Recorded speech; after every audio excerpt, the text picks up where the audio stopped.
Hello students, अब हम section D start करेंगे। क्वेश्चन नंबर 32 का A, the difference of the square of two positive number is 180 degree. The square of the smaller number is 8 time the greater number, find the two numbers. दो numbers हैं, उन दोनों के square का difference करिए। दो number है, उनके स्क्वायर का डिफरेंस आ रहा है 180 डिग्री। मान लेते हैं दो नंबर हैं, let greater number B, greater number को एक काम करते हैं एक्स मान लेते हैं, एंड स्मॉलर नंबर को क्या मान लेंगे, स्मॉलर नंबर बी वाई। ये हो गया। बोला गया कि the difference of the square of two positive number is 180 degree. उन दोनों नंबर का स्क्वायर का डिफरेंस, ये पहला नंबर है बड़ा वाला और ये छोटा वाला नंबर है।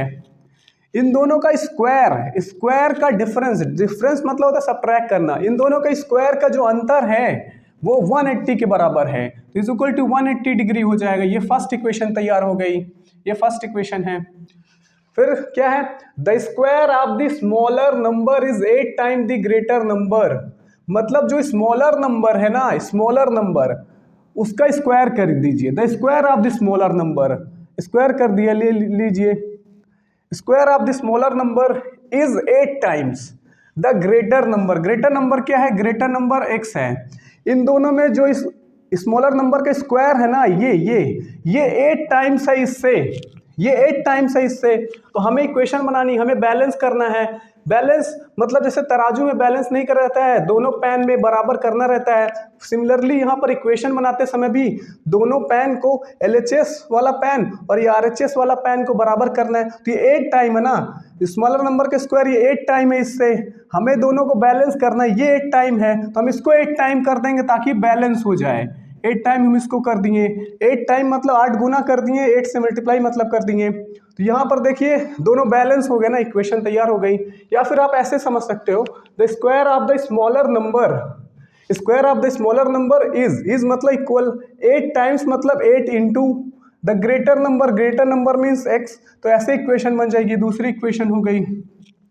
अब क्या करें, सब्स्टिट्यूशन मेथड से एक वेरिएबल को एलिमिनेट करते हैं। यहाँ पर देखिए, यहाँ पर वाई स्क्वायर के प्लेस पे 8x रख दें, ये वाली इक्वेशन को यहाँ पे देखिए, एक्स स्क्वायर है ये माइनस वाई स्क्वायर के प्लेस पे ये रख दें, क्या वाई स्क्वायर की वैल्यू ये है ना, वाई स्क्वायर के प्लेस पे रख देंगे, क्या रखेंगे वाई स्क्वायर। इसको एक काम करते हैं, पहले नोट कर लेते हैं, इज इक्वल टू 180 डिग्री। ये है फर्स्ट इक्वेशन। यहाँ पर एक्स स्क्वायर, ये एक्स स्क्वायर रहेगा माइनस वाई स्क्वायर के प्लेस पे 8x रख देंगे, इसके प्लेस पे क्या रखेंगे 8x is equal to 180 degree. ये हो गया, ये क्वाड्रेटिक इक्वेशन बन गई ना, X square minus 8x minus ये इधर आ जाएगा minus 180 degree is equal to 0।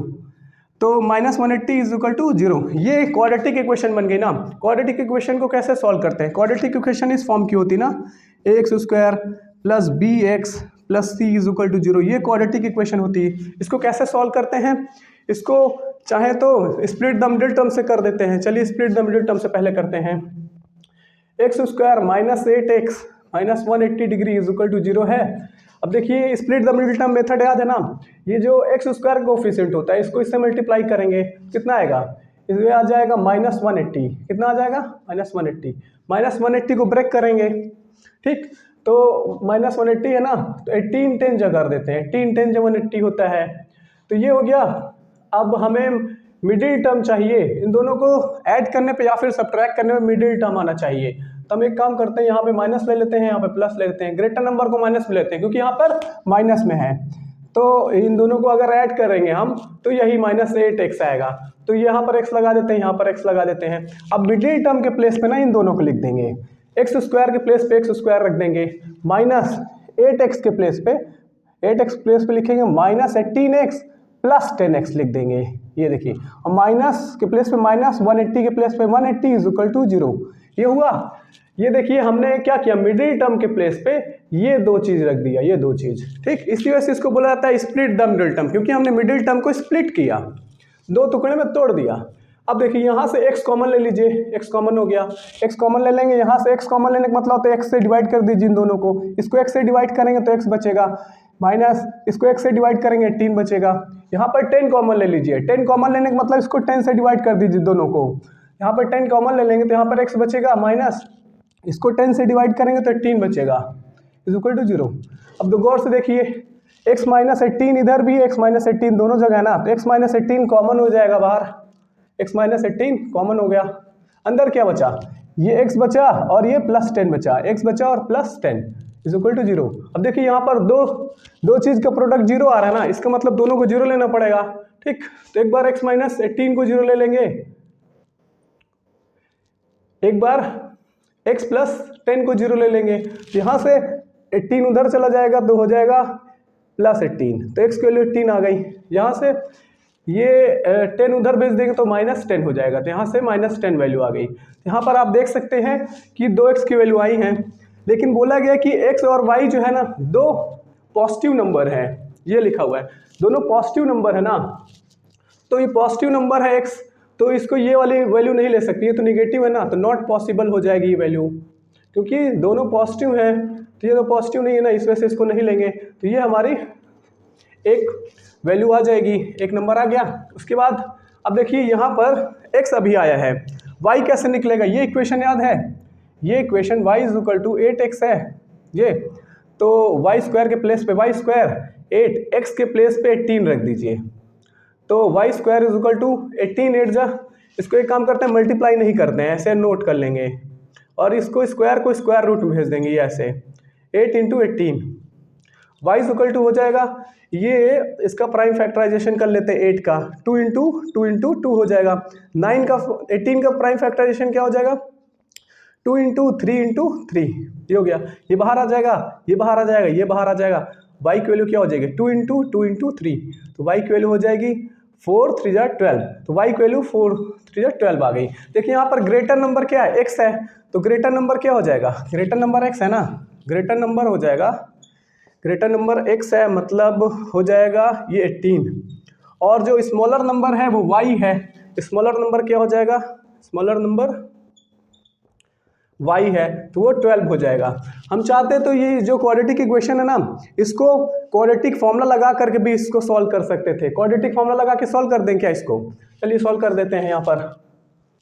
ठीक, देखिए क्वेश्चन है x square minus 8x minus 180 is equal to 0, ये है, तो सबसे पहले इसका डिस्क्रिमिनेंट निकालेंगे, डी निकालेंगे, डी कैसे निकालते हैं, d is equal to b square minus 4ac होता है, ये होता है ना, तो यहाँ पर गौर से देखिए, यहाँ पर b क्या है, b यहाँ पर देखिए ये b होता है -8, b -8 है, तो b -8 का स्क्वायर माइनस 4 इंटू ए क्या है, ए यहाँ से देखिए a जो होगा ये एक्स स्क्वायर का कोफिशिएंट, मतलब यहाँ पे कुछ नहीं तो 1, तो a 1 हो जाएगा, c क्या है, c ये -180c होगा, तो ये -180 हो गया, ये डिस्क्रिमिनेंट कितना हो जाएगा, -8 के स्क्वायर 64 प्लस 64 होगा, और माइनस माइनस प्लस 18 4 जा 72 720 हो गया, d इज इक्वल टू 0 और 4 4 2 और 6 8 और ये 784 हो गया, d की वैल्यू 784, तो ये किसका रूट है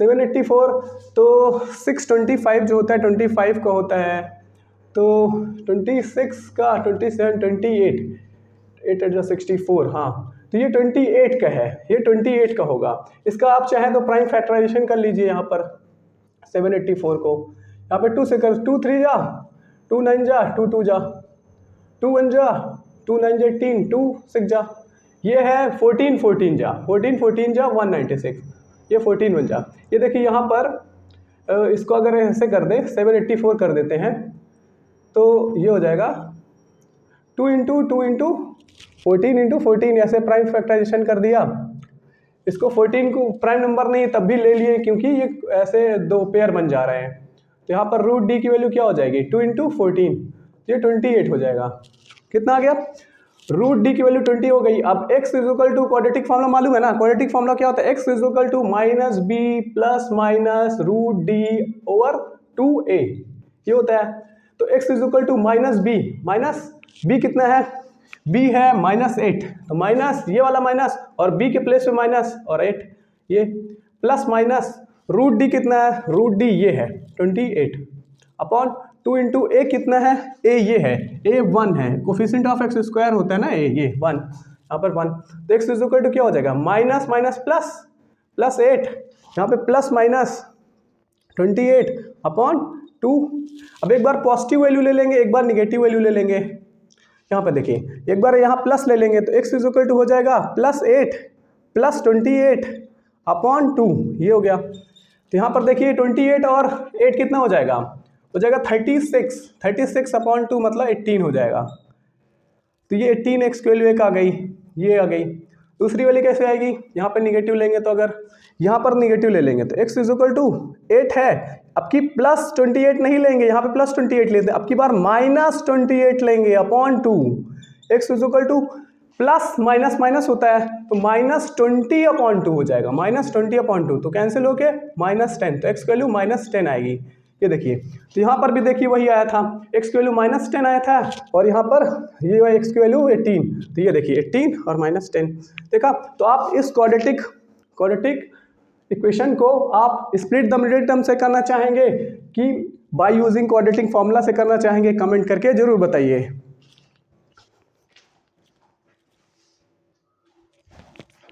क्वेश्चन नंबर 32 का B, find the values of the K for which the equation 2x square plus के x plus 3 is equal to 0 has real and equal roots, hence find the roots of the equation so obtained. मतलब कि ये एक quadratic equation दी हुई है, इसको note कर लेते हैं यहाँ पर, 2x स्क्वायर प्लस के x plus 3 is equal to 0, ये क्वाड्रेटिक इक्वेशन है। इसकी यहाँ पर k की ऐसी क्या वैल्यू रख दी जाए कि इसके जो रूट्स हों वो रियल एंड इक्वल रूट्स हो जाएं।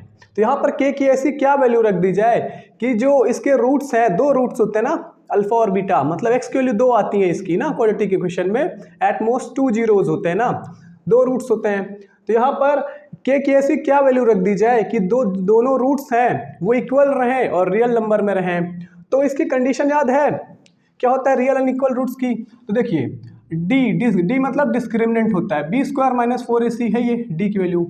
अगर डी जो है अगर 0 हो जाता है तो रियल एंड इक्वल रूट्स होते हैं, क्या होते हैं, रियल एंड इक्वल रूट्स। जैसे कोई क्वाड्रेटिक इक्वेशन है उसका आप डी निकाल लीजिए, डी की वैल्यू अगर 0 आ गई ना तो आप समझ लीजिए कि उन दोनों के जो रूट्स हैं ना, दो ठो एक्स की दो वैल्यू आएंगी ना, वो दोनों सेम आएंगी, इक्वल आएंगी और रियल नंबर में आएंगी। इसी तरीके से एक और कंडीशन है कि अगर डी जो है डी ग्रेटर देन 0 होता है तो क्या होता है, 2 डिस्टिंक्ट रियल रूट्स होते हैं, मतलब दो जो एक्स की वैल्यू आती हैं वो दोनों डिफरेंट रहती हैं और रियल नंबर में रहती हैं। मतलब जो दो रूट्स होते हैं वो दोनों अलग अलग रहते हैं, डिस्टिंक्ट मतलब अलग अलग, और रियल रूट्स होते हैं वो रियल नंबर में रहते हैं। ठीक, अगर मान लो डी निगेटिव आ गया तो डी निगेटिव अगर आ गया तो नो रियल रूट्स होंगे, कोई भी रियल रूट्स नहीं होंगे, मतलब कोई भी रूट्स नहीं होंगे, कोई भी एक्स की वैल्यू नहीं आएगी।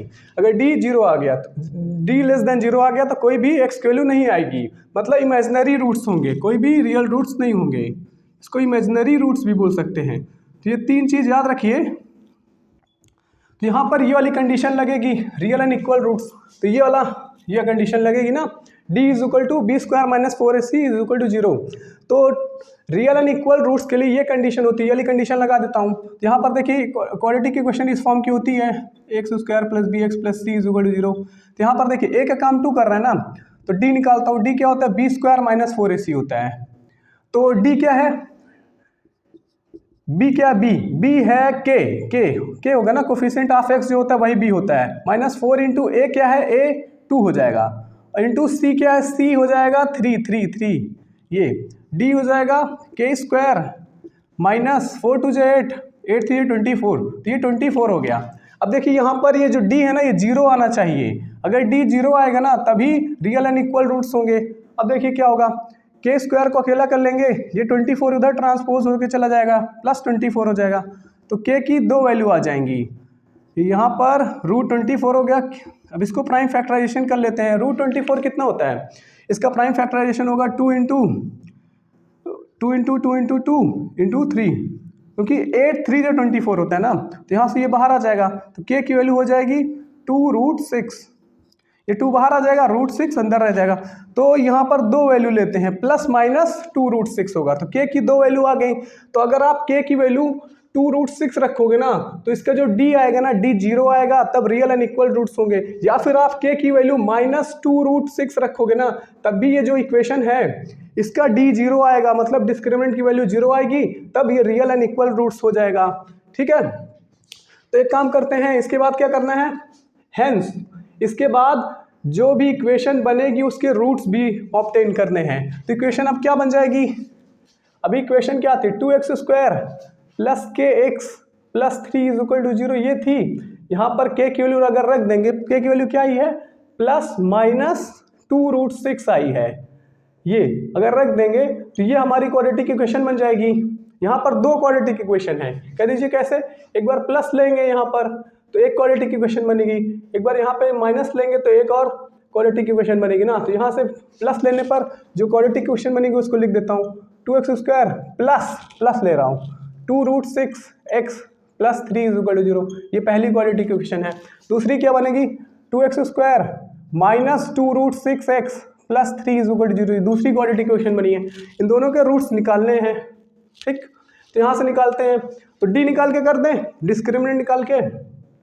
तो इसका जो d होगा ना, हमें मालूम है इसका d क्या आएगा, इसका d 0 ही आएगा, क्योंकि इस k की वैल्यू के लिए इसका डिस्क्रिमिनेंट 0 आएगा। तो d निकाल के चाहे दिखा देते हैं। अच्छा चलिए निकाल के दिखा देते हैं, b² - 4ac होता है ना। तो देखिए d = यहाँ पर गौर से देखिए, यहाँ पर b का काम कौन कर रहा है, ये 2√6, ये -4 × a का काम ये 2 कर रहा है, c का काम ये कर रहा है 3।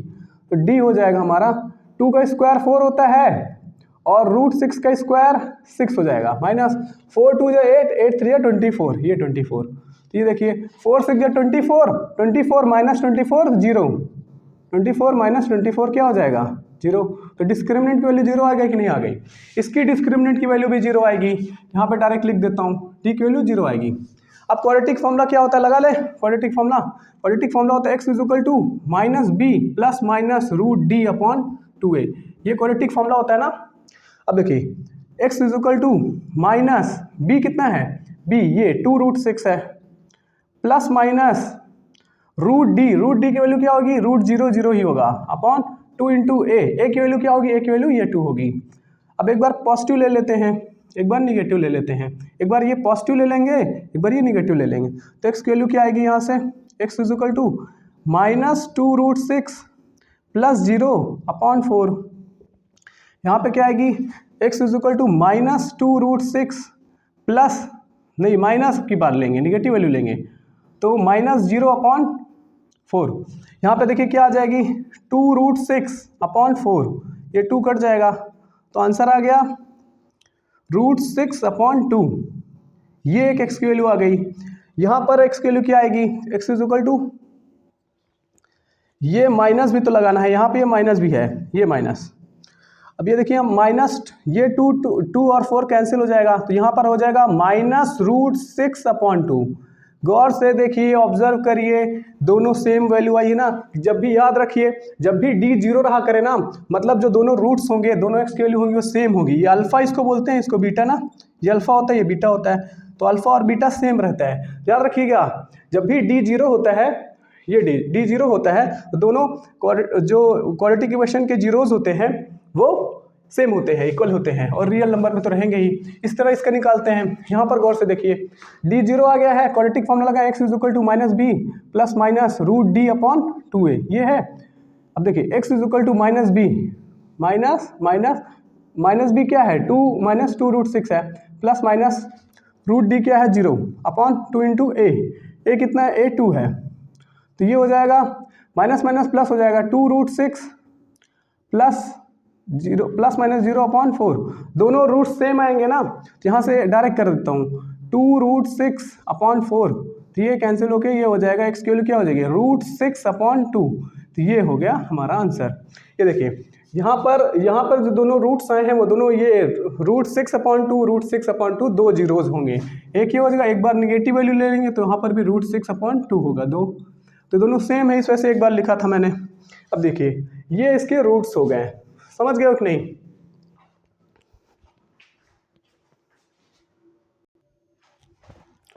Question number 33, state basic proportionality theorem.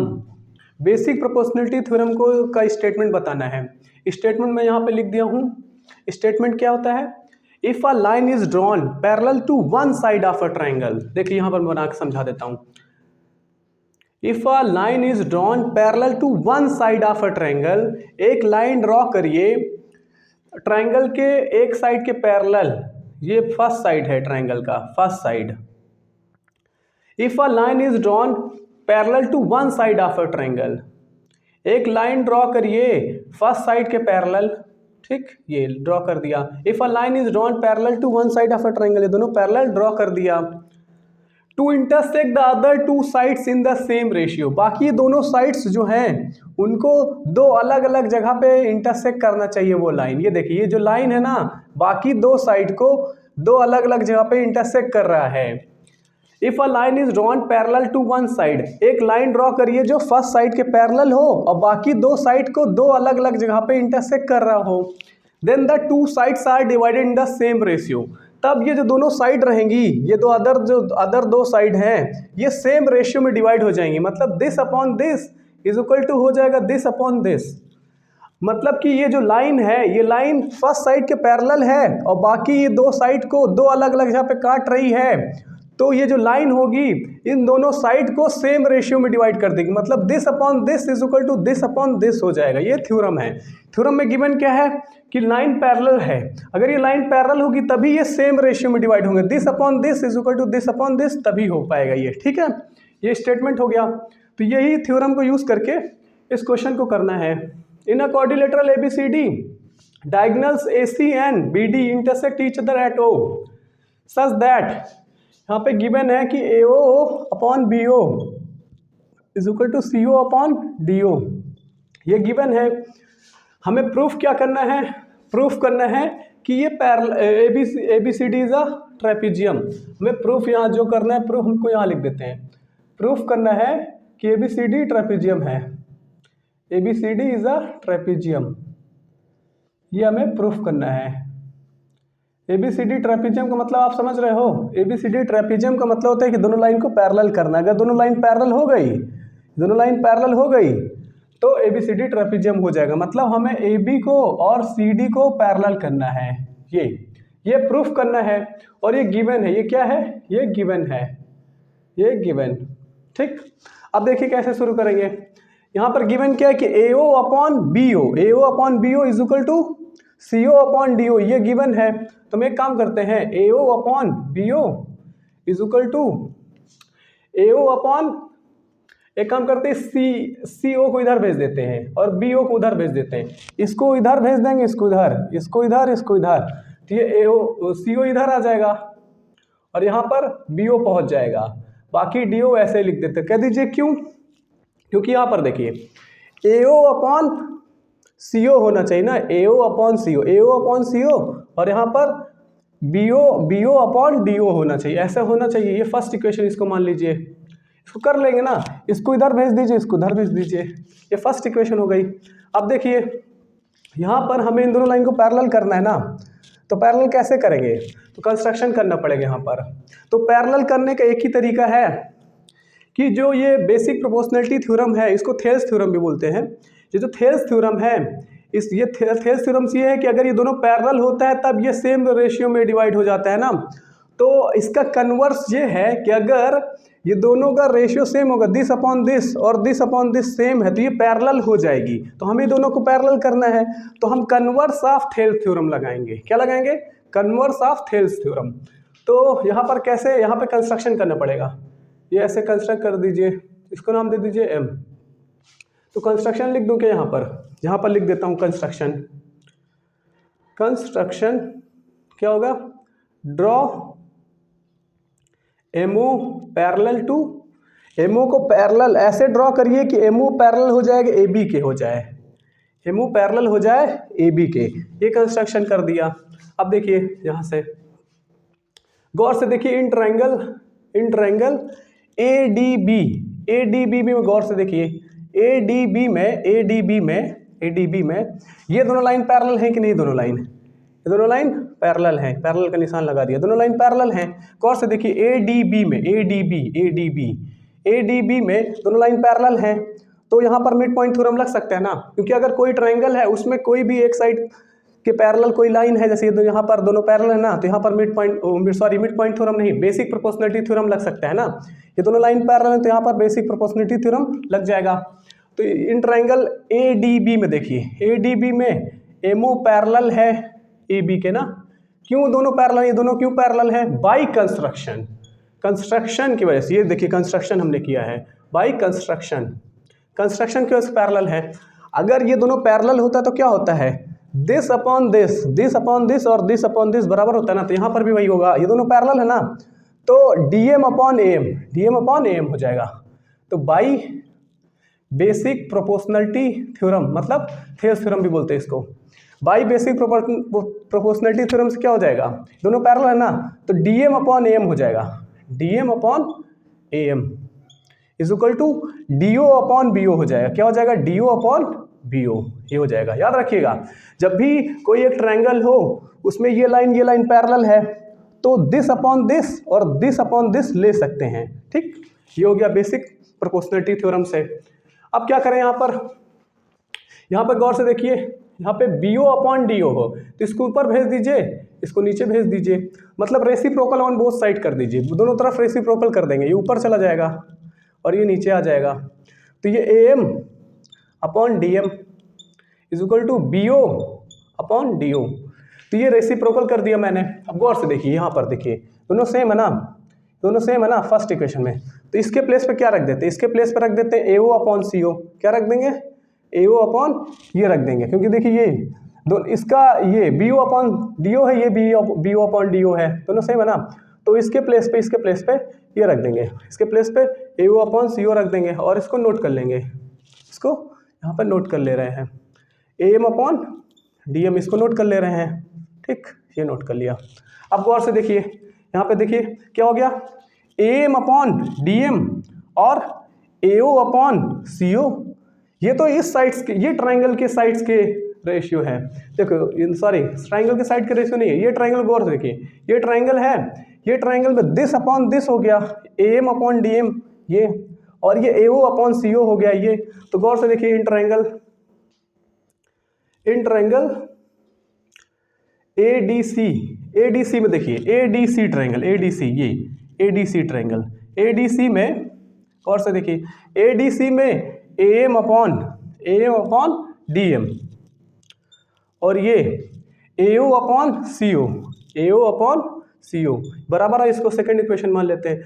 कोई पूछे कि कैसे बराबर आया है, बोल देना फ्रॉम इक्वेशन सेकंड, हो गया, ठीक है। और कोई पूछेगा कि ये इसके प्लेस पे ये कैसे आया है, तो यहाँ पर लिख दीजिएगा फ्रॉम इक्वेशन फर्स्ट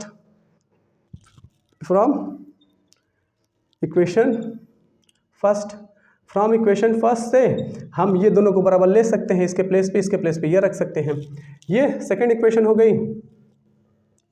अब देखिए यहाँ पर ये सेकंड इक्वेशन से ये हमें मिल गया, तो जब दिस अपॉन दिस है और दिस अपॉन दिस है, तब ये लाइन और ये लाइन पैरेलल नहीं हो जाएगी bye converse of basic proportionality theorem. तुम्हें आप ही सोचिए, ये ट्रायंगल गौर से देखिए, यहाँ पर दिस अपॉन दिस है और दिस अपॉन दिस है, तो ये दोनों लाइन पैरेलल नहीं हो जाएगा by converse of mid point theorem. तो by converse of mid point theorem नहीं, बेसिक प्रोपोर्शनलिटी थ्योरम। तो by converse of basic proportionality theorem, this upon this है और दिस अपॉन दिस है, तो दोनों लाइन पैरेलल हो जाएगी। तो by converse of basic proportionality theorem हो जाएगा MO पैरेलल हो जाएगा CD के, ये पैरेलल हो गया। गौर से देखिए, यहाँ पे फिर से एक बार बता देता हूँ, ये ट्रायंगल में गौर से देखिए, ये ट्रायंगल है, ये ट्रायंगल में दिस अपॉन दिस है, ये देखिए AM अपॉन DM है ना, दिस अपॉन दिस है और दिस अपॉन दिस है, ये देखिए, ये प्रूफ करें ना, जब ये दिस अपॉन दिस है और दिस अपॉन दिस है, तो ये दोनों लाइन पैरेलल हो जाएगी, ठीक। तो by converse of basic proportionality theorem से पैरेलल हो गई लाइन। ये थर्ड इक्वेशन ले लेते हैं। अब गौर से देखिए, अब यहाँ पर ये जो लाइन है ना, इसके पैरेलल है, यहाँ पर लिख देते हैं बट MO तो पैरेलल है भैया ए बी के, एमओ पैरेलल किसके है, एमओ पैरेलल है ए बी के और एमओ पैरेलल सी डी के भी है। तो इन दोनों को देख करके क्या कह सकते हैं, आप ही सोचिए एमओ पैरेलल सीडी के भी है, एमओ पैरेलल एबी के भी है।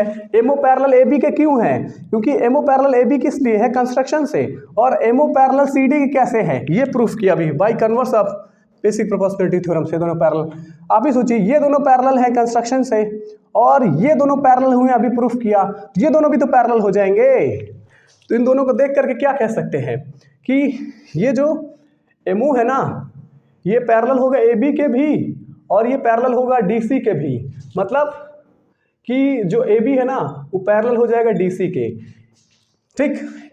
तो ये AB और DC पैरेलल हो गया, तो हमें यही तो प्रूफ करना था, AB और DC को पैरेलल करना था, AB और CD बोलो चाहे DC बोलो, AB और DC को पैरेलल करना था। Therefore ABCD is a trapezium. अगर दोनों पैरेलल हो गई तो ABCD ट्रेपीजियम हो जाएगा, ABCD is a trapezium. ABCD को ट्रेपीजियम ही प्रूफ करना था। तो इस तरीके से हमने प्रूफ कर लिया, ठीक है। समझ में आया कि नहीं।